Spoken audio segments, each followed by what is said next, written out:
ora bakalan aku ngalalekno yen aku duwe pacar anake aku kira mantul kecel ana ing pinggir prapatan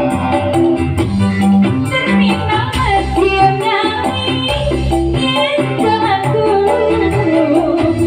ora baca